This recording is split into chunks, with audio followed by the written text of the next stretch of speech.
Hi, this is Anna Hale. I'm going to share with you my workshop project. So this project had two objectives. The first one was to convey some information to the staff at Lake Forest Elementary School about personalized learning, and the second one was to provide a couple of tools for teachers to look at to help with personalized learning. So we presented the business at the meeting and went through the walkthrough data. I'll show you the PowerPoint we used to do that here in a minute.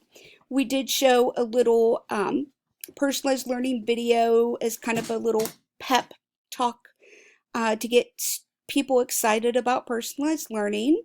And after we did the personalized learning component, we had people go through a Nearpod that I had put together as the online learning component. And anyone who wasn't familiar with Nearpod was actually given the opportunity to take a look at a tutorial. We didn't show this to the whole staff, but this was provided to anyone who wanted to know more about Nearpod. And then teachers were given the Nearpod address and the code to go through the online lesson. The materials for the workshop included the PowerPoint for the personalized learning component. Now, a note about this PowerPoint, this is not a good example of a PowerPoint. Admin wanted me to cram a lot of information into a little bit of time, so please do not look at this as a good example of a PowerPoint, but it served its purpose.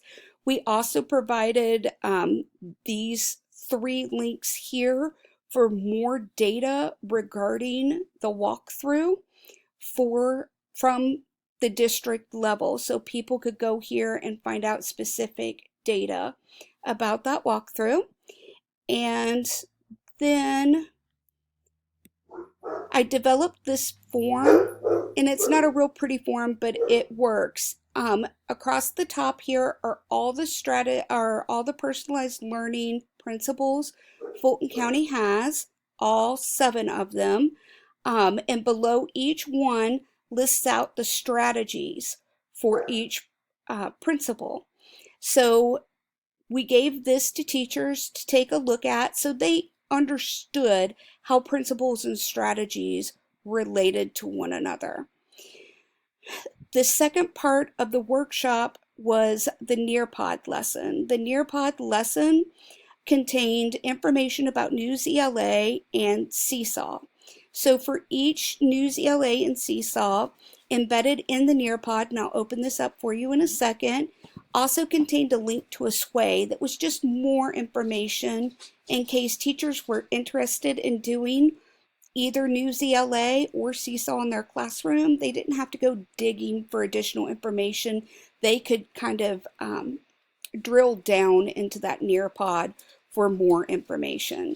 So if you have never seen or used Nearpod before, it is an incredible resource and I highly recommend it. The free version isn't all that robust, but the paid version is actually well worth it. So you can record your voice, your students listen to it, and they go through the various slides. This is great just-in-time direct instruction. And then teachers can embed questions and prompts and surveys and videos, all kinds of things. So this is the link out to the News ELA sway, that type of thing. So the last bit I want to go through with you about my workshop is the survey component. So I used a Google survey and teachers just filled this out. I tried to make it real easy, but one of the most disappointing things about this was that I only got 14 respondents out of 52 staff members. So that was a little disappointing, but I think I did get some pretty valid data.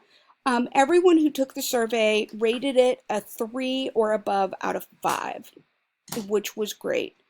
43% of people gave it a 5.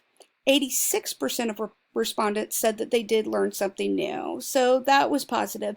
The only negative is that we crammed a lot into a little bit of time. Thanks, guys.